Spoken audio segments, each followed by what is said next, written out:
Hey everyone, Tin Man here. We're going to be playing in Game 3 of the ESL Mobile Open tournament. I'll be casting this tournament once everyone connects in here. We do have a 7-player lobby as one player was unable to join up in time, but no matter, we'll be seeing what these 7 players can offer. It should be a pretty stacked lobby here with 5 players in Lord of Whitespire as well as 2 just outside of it. And 1 Dale bot, who of course we're all going to be rooting for this game.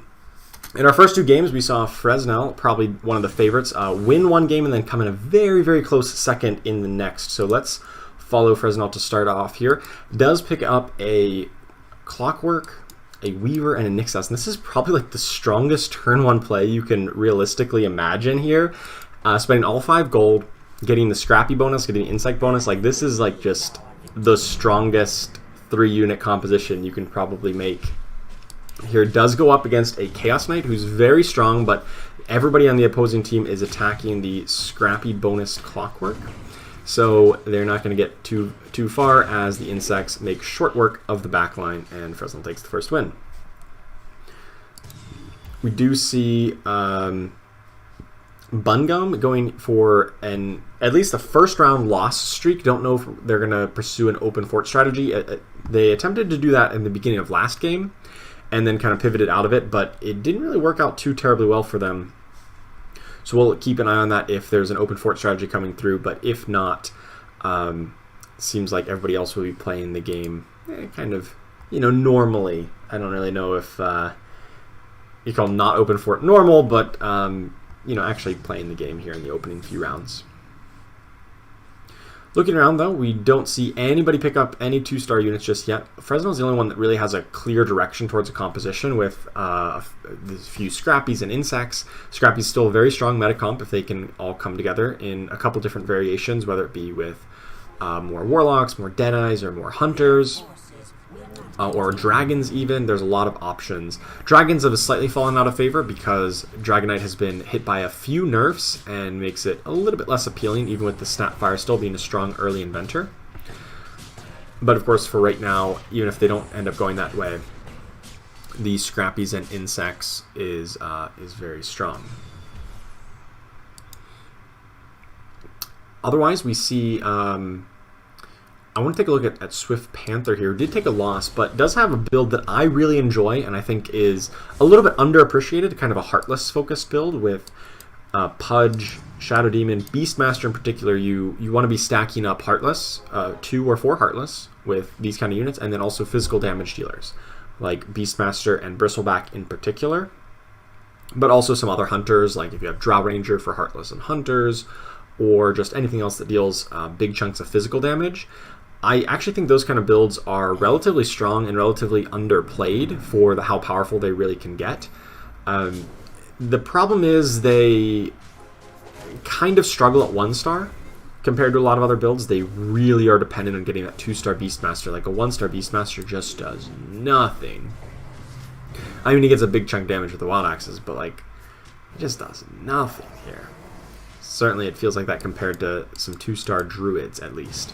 They do have a little bit of a rough early game if you don't get those early 2-stars, but that's kind of okay though because you're going to take these early losses, and I think Swift Panther is on, I know it's 1-2, not 0-3. I was thinking if you're 0-3, then you have a losing streak, you get a bunch of rerolls, and maybe you can convert that into some early 2-stars, but with 1-2, still gets the reroll on this turn, but is probably not going to get any 2-stars here. Does opt to sell off a whole bunch of units, sell off a lot of those Heartless, and just to grab interest to kind of solidify the amount of income they're getting, because they're not going to be winning rounds anytime soon. Going for Dragons, which, as mentioned before, some of the late game Dragons, Dragon Knight, and even Viper, have been somewhat nerfed in recent patches, so they're not quite the default go-to strategy that they used to be. They still can show up from time to time, and a 2-star Viper is still very potent in the early game if you can get that up to 2-star quickly. And so is a 2-star Snapfire, so things already starting to look up here. Maybe not going towards that brawny, Heartless kind of build that I alluded to earlier, but that's the nature of games like this. You got to always be flexible and willing to adapt to what you're being given. So looking around here, we do see Bungum still on a losing streak, not going full open for it, but still losing nonetheless. Does have Warriors here, and Warriors are something I do want to talk about because Warrior builds have been, I'll say, much maligned ever since Tidehunter got removed from the game in the rotation of units, and seeing. They've been nerfed since they were so meta, and then they lost some of their best units, and then individual units got nerfed again, and they just really haven't found their place in the game. But after a couple of buffs back to their alliance, they get a couple more armor early on. I actually been reasonably impressed by the power level of 3 warriors in particular: Tiny, Tusk, Slarder, maybe Juggernaut if you want in the early game, if you can get him. But these 3 actually make a really strong core. We actually see these 3 units take down Patty Panda, who had 4 units, and arguably what seemed like a stronger comp, right? You had 4 units here. You had the Savage bonus. You still had 2 2-stars, but it didn't matter. Just the 3 warriors was strong enough to take them down with no other alliances active. And I think that's a testament to how powerful this particular trio is in the early game, before rounds 10 or 15. And honestly, this can make up a good nucleus for a lot of different builds. You can transition this into a heavier Savage build with the Tusk. I mean, you might cut Tusk eventually, but he serves as a good bridge into like the Lone Druid, the Bristleback, the Sand King in the later stages of the game. Or you can just go a more physical damage focused build with a Slarder giving the minus armor for lots of physical damage and all kinds of other stuff. So I do think this is a good core to be starting to build from, especially if you get them up to 2-star early on. Looking around the table, though, Band is still in first place with 100% life, still untouched there. Up at the top, let's take a look at what's going on over there. Does have the Scrappy and Insects, which is what I think we saw Fresno start off with, but this is a slightly different take on it. Does have a kind of diverse bench here. Which I guess represents the kind of diverse board, not really a clear direction towards like a late game build at this point. Obviously, it's still early, but the board has the Tiny, which doesn't really fit into too many late game comps since Warriors are kind of on the downswing, and Insects, of course, do fall off towards later stages of the game as well. Perhaps Scrappies, but there's nothing really on the bench that represents towards Scrappies. We've got some Druids, we've got some Knights, we've got some Warlocks, we've got some Trolls, just got a little bit of everything here. And I feel like we cast or cursed them because they do take a loss on this round. So now nobody is undefeated. Everybody's relatively even in terms of overall life total and strength. We do see Gripsy running 4 Knights, though, currently in first place in terms of life total, running 4 Knights. Now, this is unusual. 4 Knights have really struggled, I'll say, ever since the removal of Luna. Same kind of deal with Warriors, which I think is fair because Warriors and Knights were so dominant before that rotation that it's only fair that they take a little bit of a back seat for a little while. But from time to time, we do see a variety of Knights builds pop up, and if they're uncontested and they get their upgrades early, they're not actually that bad. There's actually like some really strong units within the Knights composition. Omni Knight in particular, I think this Purification being on a shorter cooldown now, it scales in its cooldown from 10, 8 to 6 seconds. I think it's actually a really powerful ability. A 2-star Omni Knight can really carry the game in the early and mid stages. Same with pretty much every 3-cost unit. Abaddon 2-star, Omni Knight 2-star, etc. are all really strong early on. Does take a little bit of a loss there to Swift Panther, who was on a losing streak before that, but once again, that just speaks to the parity of this particular game, where no one is too far out of it and no one is running away with it either.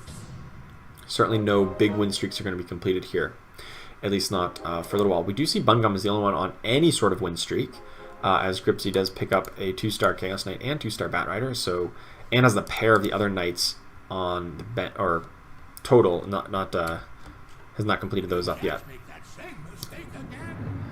But once all those get up to 2-star, that is a super strong build. And of course the 2-star Chaos Knight, a big improvement. I don't know if it's going to be enough against this 2-star Treant with a Vanguard and a Doom. That's a pretty early Doom to give the Brute bonus, but yeah, I don't think it's going to work out. They just cannot possibly punch through this Treant Protector. He is just so tanky with his Vanguard. And not to mention the CCs from the Trolls in the back. Going to take another loss here against that. On the other hand, we do see Bungum continuing this win streak here with his Warrior Core. I'd be very curious to see where this Warrior build ends up going. We do see, I thought we'd see the end of this fight. Oh, I guess it's already over. In any case, let's still talk about it. The IO here gives Primordial bonus, but I don't think that's really the key point here. The key point is that Slarder slaps so hard, 170 damage, 142 DPS is really high in the early game. Those are high numbers compared to Tusk's like 88, Tiny's 92, Lycan's 65, etc. This 142 is huge. So giving the bonus attack speed from the tether, and not to mention the damage reduction as well, is just so effective on Slarder. It does go up against Gripsy here running the Knights build, nice and cornered up, but that means they are very vulnerable to getting tossed around by Tiny Toss here, and of course Slarder just slapping real hard with that Orb of Venom as well. Now that Orb of Venom has been modified, it now says the attacks, the equipped heroes' attacks are poisoned, so it'll stack up the poison debuff, which will deal 15 damage per second per stack for 5 seconds, maxing out at 5 stacks, and then also reduce the opponent's healing by 5% over that time. So very effective on a fast attacking unit like a Slarder with an IO attached. We do pick up some Underlords here. It does pick up the all-out attack Eno, who most recently introduced Underlord to the game, and I think is a very, very strong pick. I love me some all-out attack Eno, and it seems like the players agree, as we have 3 players going for that version of Eno. Band has picked up Happy Hour Jull, which I think makes sense if you're going to have a more healing-centric build with things like Warlocks and Treant Protectors. His damage reduction means that your healing has more time to take effect. And then we see 2 players on a Nessex Golem, both Gripsy with the Knights. Makes a ton of sense if you want to go healing Knights. And Swift Panther, who I'm not entirely sure what they're up to. And Fresno picks up damage dealing in Essex. Damage dealing Essex has often kind of been the,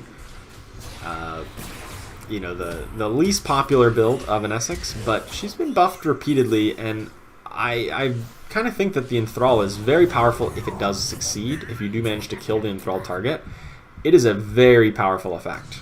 Unfortunately, we oh, that's Dale. That was the bot. That was not Fresno. I do think it's a very powerful effect if you can successfully kill that Enthrall target, but if not, it's obviously pretty weak.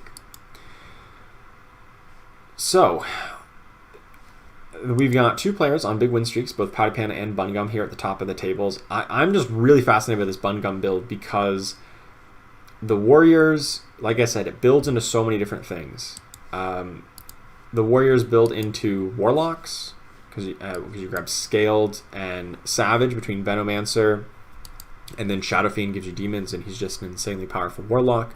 Gives you the option to go into more Brawnies with like Juggernaut, Bristleback, also grabbing Savages. And it's just such a strong core build that I think is a little bit underplayed at the moment. And I'm really glad to see this being picked up here. And Kunkka, also a great late game warrior, probably generally replaces Tiny, unless you want to go up to 6 warriors, which has been rare to see in the recent meta. But you know, if there's ever time to do it, this is probably the time to go for 6 warriors. This particular build.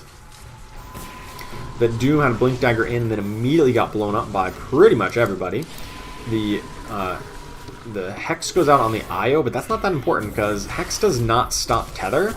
And so, yeah, IO can't attack because it's Hexed, but the Tether is the important part here, and the Tether still is successful. Bungum continuing dominance of this lobby. 7 rounds in a row, probably going to complete the win streak if they are able to hold serve for one more turn here. Let's take a look over at Pouty Panda, who's also trying to complete a win streak. Actually, I just cast curse them, of course, and they take... Wait, do they take a loss here?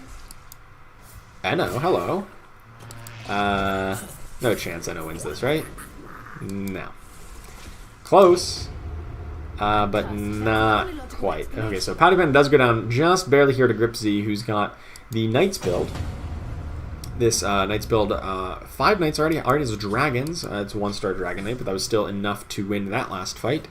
Still looking for that 2-star Abaddon, and of course 2-star on the Dragon Knights, but this is a build that has been around since the inception of Underlords. You just run as many Knights as you can, get up to 6, run Dragon Knight as your damage dealer, and then your Knights in the front line are just unkillable. So there's some different support units you can throw around with it, but the core idea is the same here, is just protect the Dragon Knight, and of course you have reasonable damage output from a lot of your other frontliners. The Abaddon, even though he's kind of like a healing, tanky kind of unit, actually does a ton of damage with his Aphotic Shield. Maybe not at 1-star, but Omni Knight, same kind of deal, actually deals a lot of damage with Purification. It's kind of the one I was talking about earlier, is a 2-star Omni Knight is a big carry. Does manage to take down the win there.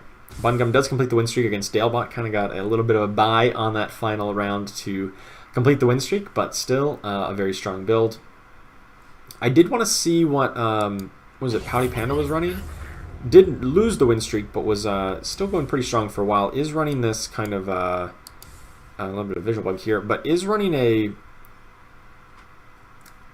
I guess this is almost like a Legion Commander comp, right? Doesn't have the Legion Commander, but does have like a lot of the 2-of alliances that you typically see in Legion Commander comps. You got the Druids, you've got the Warlocks, the Savage, the Brutes. These are like very common. If there was a Legion Commander in here, it would make perfect sense. As well as the Demons. Does not have Legion Commander because she wasn't able to show up early and get that online. But this is still a reasonably potent build. We actually saw, I think it was Pouty Panda as well last game, was running something very similar to this and had a big win streak early on, despite only having 2 units up to 2-star. Just had the Venomancer and Shadow Fiend, I think, to 2-star, and everything else was 1-star, but still managed to get on like a win streak last game with a similar build, just on the back of, I think it was 4 Savages, 4 Warlocks, or something like that, plus the Druids, and it was pretty impressive to see, and that just goes to show the power of this style of build to be a little bit star level independent. Is running up against a little bit tougher competition here and doesn't have the 2-star Shadow Fiend, which I think is a big part of that build. So unfortunately not going to be getting the big win streak here, but still doing reasonably well for themselves, even though they take a little bit of a loss here. It's a relatively narrow loss, all things considered.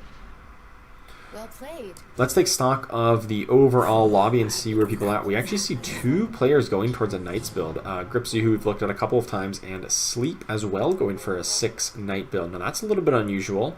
Just seeing multiple players going after Knights is weird, because they're not even that great when you're uncontested. They're, you know, kind of a mid to low tier strategy, I'd say. So seeing 2 people after them is probably going to hurt both of them in the long run. We didn't see anybody really going for a Mage's comp that would really deal big bursts of magic damage that would really punish people for not picking up Scaled. It's typically very potent against things like Savages or builds that don't have a tanky alliance, or Scrappies as well. We do see Fresno, who won our first game and got 2nd place in our last game, is running this build. I don't really know what this build is, but it's working. So it's running a whole bunch of 1-star units. Like, it's literally just has a 2-star Ember Spirit and then a 1-star Doom, 1-star Doom, Treant, Sand King, Lone Druid, Nyx. This is actually very similar to what we saw Fresno running the first 2 games, where it felt like a very late developing composition. And I find this very interesting because I know Fresno is a very high-ranking player. Last time I played in a tournament with Fresno, I was in the top 5 players in the rankings. And so I'm very curious as to how this build works and like what the game plan is here, because like I said, this is very similar to what they've done in the past few games.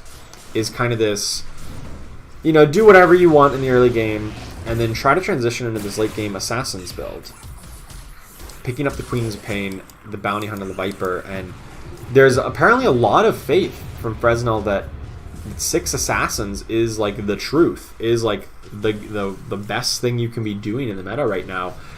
And there may be some shred of truth to that because there's nobody else running assassins. But at the same time, like, there's not a lot of health total left. You know, you're down to 42. Your gold total is like okay, but it's not insane. You're not at level 8 yet. You don't have max interest. I'm not feeling it out of this build. And I feel like if you just don't hit your timings, if you don't hit your 2-star Slark, like almost by now, like by round 20 probably at the latest, to try to find that 2-star Slark and get a good item for it, which we don't see any good item here. Generally you're looking for Mask of Madness or Moon Shard later on for the Slark. Hand of Midas is it's almost acceptable, but it's not great. I do feel like this build is going to struggle if it doesn't really come together. We'll keep some tabs on that as it goes, but I want to take a look over at Band here, who did pick up a 2-star Legion Commander. This will be the first Legion Commander we've seen in this tournament today, which is a little bit surprising. I know she's a very popular meta build to build around her, but getting around round 16? It's too late. That is really late to get a Legion Commander. She is really heavily dependent on getting that early duel damage wins, and she's not even going to win a duel on this round, and probably not even going to win the overall fight. This is not looking good for Band here, who's already low on health total. Is probably going to take another loss here because that all-out attack just really disrupted that kind of nice, clean front-to-back team fight, and the Warlocks are going to get time to get their cooldowns back up and get a big heal off and deal a big chunk of 14 over to Band here. We do see Bungum and Grip Z going up against each other. Both of them had a big win streak. Bungum does come out the better end of that, but only narrowly with this Warlock build. Does seem to be committing towards 6 warriors. The most obvious 6 warrior would be Troll Warlord, because that obviously is like a damage source in his own right. And from here, Bungum could level up to 9 and then 10, add in Troll Warlord. And I guess you would cut the Lone Druid, the 1-star. You might not even want to cut the Lone Druid, but just level up, put in Troll Warlord, put in... Or you'd probably swap the Io then for Shadow Shaman. You lose Primordials, but that's not the end of the world. And you grab Trolls. Or just level up and put in Witch Doctor to grab Warlocks, and also grab Trolls here. That's assuming you get the Troll Warlord, which, you know, I'm really excited to see a warrior build it. If you had asked me a few months back... about like, oh, somebody's playing a 6 warrior build, it would be like, how many people are playing it? It's like you'd expect like 3 or 4 people per lobby to be playing this kind of build. But now after the changes in the meta and everything that's happened, this is like kind of exciting to see kind of this build being successful again. He's going up against Band and is probably going to do a big chunk of damage to Band here. Maybe not. This Shadow Fiend does manage to survive. Okay, so that's going to deal a bit more. Band takes 11 damage, drops down to 10 life. Basically, in single elimination mode, Band, one more loss is probably going to knock them out. I'm a big fan of what Bungum's doing here, though. Just one warrior away from getting 19 total armor on all of their front lines. That is going to make them nearly immune to physical damage. I mean, not quite, you know, but it's still going to be a huge amount of tankiness that is going to serve them very well, especially against high physical damage comps like the Assassins, or even Knights are often high physical damage because they're relying on like slow and steady auto attacks from guys like Chaos Knight, or I guess Dragon Knight has some magic damage baked in, but still they're not like very high damage comps that are like going to burst you out with like magic damage. And this is also a good time to be doing this because there's no mages in the lobby to exploit your lack of magic resistance. So we'll see how this goes. Can Bungum continue this win streak? It's looking pretty likely here.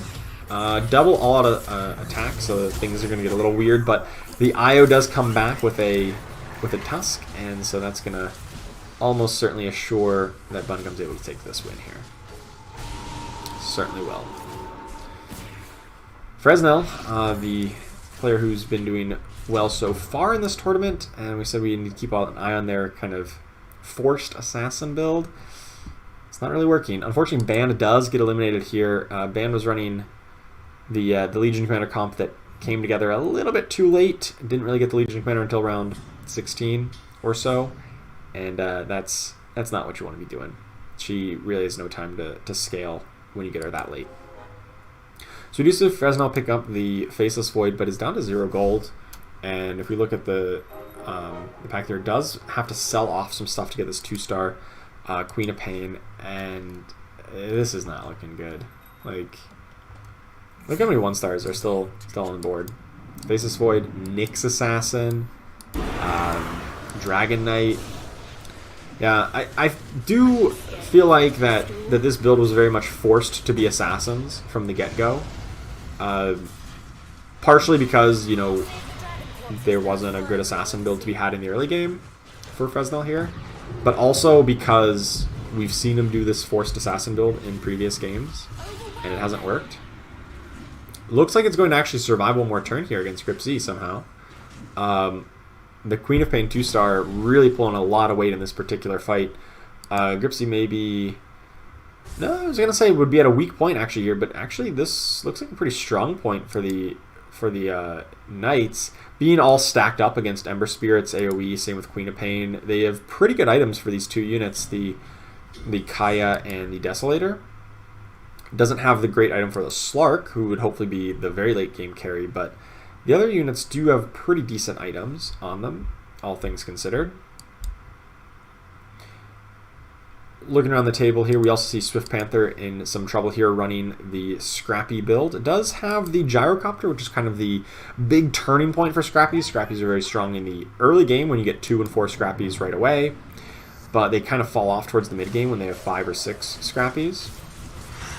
And before they get like the real big damage sources. But once you get the Gyrocopter and get the Ace of Deadeye online, your power level really starts to ramp up. And they do manage to get that. We'll see if it'll be enough. Here, it does basically have just like one more loss to give. One more narrow loss. It does look like they're going to be able to take down Sleep here, running another Knights comp.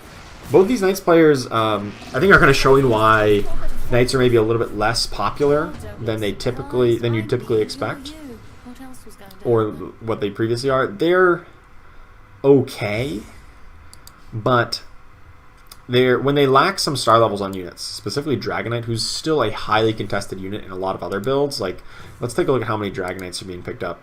We got 3 players on Dragon Knights. It's the Assassins and the Knights, and in past, oftentimes the Scrappies would pick up Dragon Knights because you'd want to run Snapfire plus Dragon Knight. So some versions of Scrappy also want it. And so with Dragon Knight being so contested and the Knights kind of heavily dependent on Dragon Knight, like for their damage output more so than really any other comp, I do fear that maybe it's a little weak here. Gripsy does pick up everything on their board to 2-star. That was a huge turn. Picking up the 2-star Dragon Knight and the 2-star Necrophos. That is really big. Necrophos, I think, really wants a mana item. Does not have one here, so he's going to struggle to cast like super reliably. He's going to like gain his mana very slowly. But still, like the 2-star Dragon Knight is probably just going to win this. Going up against the 1-star Dragon Knight who doesn't even have Dragon bonus. Yeah, this Dragon Knight seems strong. Does get hit by the all-out attack, which is going to really mess up their formation. I don't think it's really going to hurt them that much, though. They were already very well ahead, and Dragon Knight is still splashing pretty good and is still very much alive. That is looking pretty strong here for Gripsy up against Sleep here. Pouty Pen, unfortunately, does get eliminated.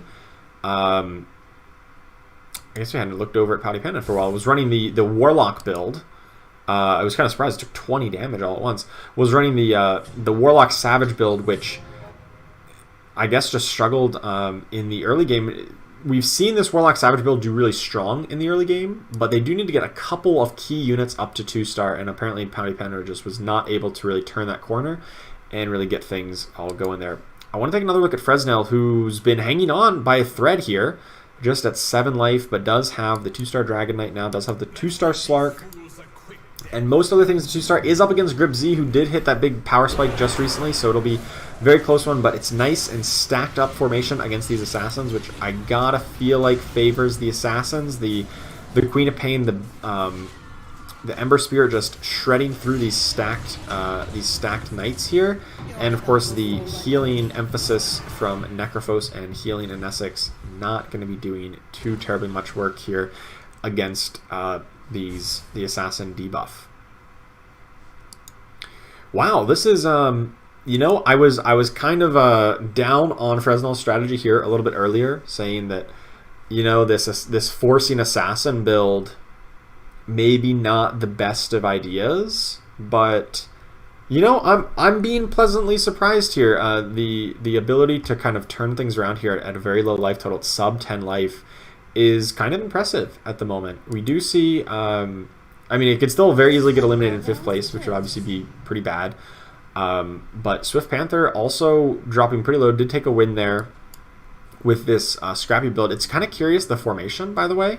We see the Scrappy has moved up their Deadeyes, who have basically infinite range, and that's unusual because, like, why would you, if they have infinite range, why wouldn't you just put them in the back? But it's to protect them against the assassins, which they know that Fresno is an assassin player in the lobby, and actually they guessed correctly, they are going to go up against Fresno. So now the Gyrocopter and Sniper are not the first ones jumped on by the assassins. Unfortunately, they still kind of get caught in the crossfire here. At least they die pretty quickly. The 1-star Sniper not really doing the damage necessary, or not nearly as tanky as he needs to be to win this fight. I do think the assassins, and especially the damage dealing in Essex, the Enthrall, being a big part of this fight here, is probably going to knock out Swift Panther here in 5th place. Fresno at least secures a top 4 finish with that victory here. Let's hop over to Sleep, who could get eliminated with a big loss here. Does not look like it's going to be that big one way or the other. Not 14 damage big.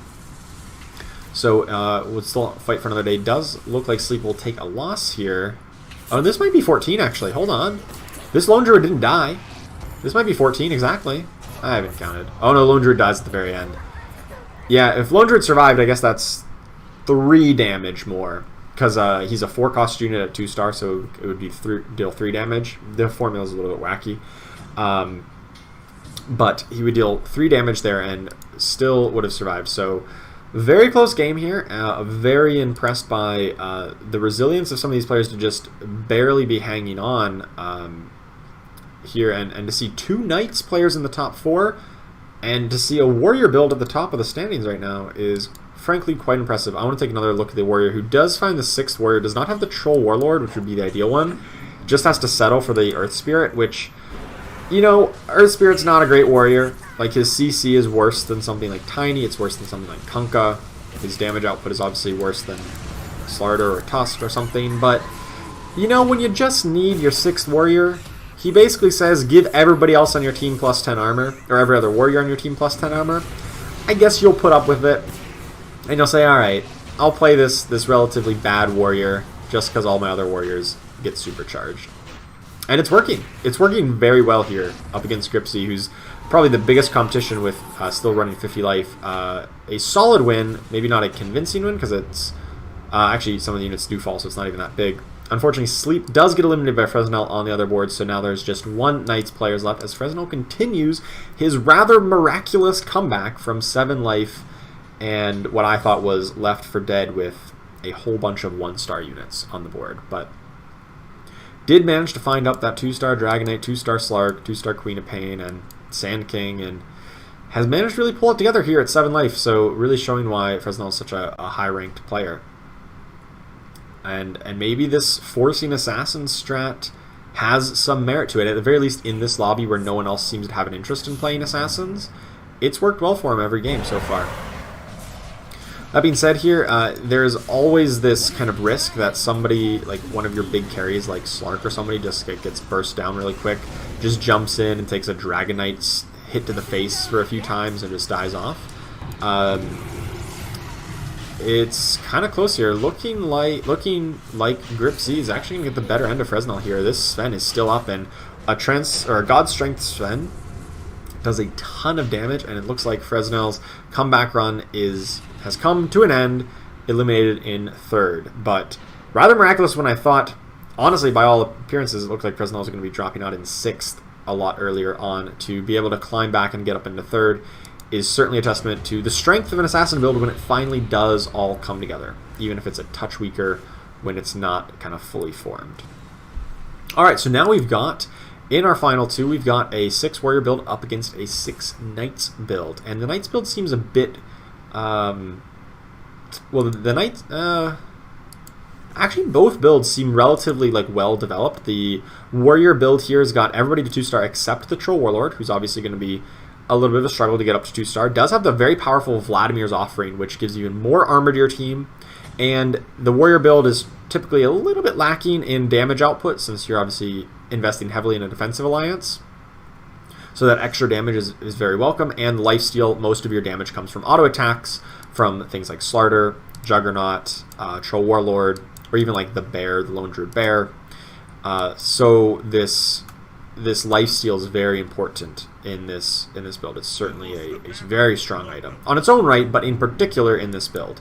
I didn't quite catch what items Grip Z has. We'll take a look on that other side, because this is going to go on for a few rounds here, obviously with both players having above 40 life. It'll probably take a few rounds to sort this all out, and it's pretty close here. We do see the all-out attack Eno being a very strong ultimate here, just really messing up the clean front-to-back kind of team fight that Knights really want. They want you to be attacking their very tanky Omni Knights and Abaddons first, but it apparently didn't really matter, because the Troll Warlord for the Knights got dropped in a really nice spot and was just able to continue DPSing just untouched. You could easily see that fight going differently if that Troll Warlord gets dropped in the middle of the warriors and get burst down, but it worked out pretty well here. So we do see this Knights build has a much better item on their Troll Warlord, the Moon Shard. The bonus attack speed plus 80 attack speed is so much more impactful on Troll Warlord than the what was it, the Silver Edge we saw over here, which just gives plus 30 attack speed, because attack speed scales so well for Troll Warlord, because you just want to be constantly stacking up faster and faster, that it makes a huge difference any more attack speed that you have, because it just exponentially grows with him. So very strong here. And of course the healing in Essex with no real anti-healing. I guess the Eno has some anti-healing properties with his poison, but not quite enough. And this golem constantly being cast right after that all-out attack, and lack of like focus fire down on this golem, seems to be leaning in the favor of the Knights build, actually, as Gripsy takes another win off Bungum, only for 12 damage this time. So Bungum still has, at this pace, still has 2 more losses to give before really being on the border of elimination. But that is, it seems to be a consistently winning strategy here, this Knights up against the Warriors strat. The Warriors have even leveled up one more time than the Knights. I don't know if that'll make a difference. Does have a Gyrocopter now. Now, Gyrocopter is good against stacked up opponents like Knights, but I think a 2-star Troll Warlord, that's going to be the big difference here. That's a 2-star Troll Warlord for Knights. I gotta really favor 2-star Troll Warlord. It doesn't even have a mask on us, but Moonshard is just as good, if not better, assuming he's not actually getting attacked or hit by any damage output. And he's got his own couple healers here anyway. The Necrophos and an Essex, and the Troll Warlord and Dragonite get placed in a nice spot by the random all-out attack, not getting hit by any of the damage sources, and just getting to go to town here and gonna clean up this fight very nicely. Gyrocopter dealing pretty good damage, but definitely nothing on par with this Troll Warlord 2-star, who's just absolutely a beast. At this rate, one more win will probably take Bungum out of the fight, and I would say that you really want to do it on this round, because otherwise, if you give up a loss here and let Bungum take a win, you may potentially get obviously Bungum is going to hit a power spike whenever a 2-star Troll Warlord or a 2-star Disruptor or Gyrocopter or some 2-star 5-cost unit comes along, or if they get another good item. If they're able to level to get to around 30 and get a Moon Shard or something for the Troll Warlord, that would be another kind of big point of power And so it's very clear that Grip Z and the Knights is stronger right now. So you really want to be able to close this out while you still have your Power Spike. And we'll see where they randomly get distributed here. But the Troll Warlord and Dragon Knight still safe in the back line and untouched by most of the damage output. And it looks like they're just going to clean up this fight. And just a quick count, that looks like that's going to be 14 damage here.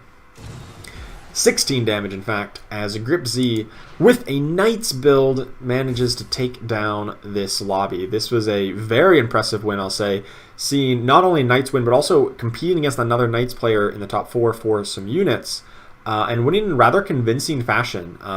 But I do want to emphasize the real diversity of this meta. We saw some Knights builds, we saw some Warriors, we saw Scrappies, we saw Warlock Savages, and Legion Commander build kind of failed, but lots of good variety in what we saw available here, and to see Knights come out on top is a pretty big accomplishment. So congrats to Gripsy for winning this final round of the ESL Mobile Open. Of course, this is the final week of the Open qualifiers, and starting next week we'll be casting the closed qualifiers, where the top half of players from these Open qualifiers will be playing, trying to get on to stage 3 and then on to the grand finals at ESL 1 Los Angeles in March. So thank you so much for watching, and I will see you next time.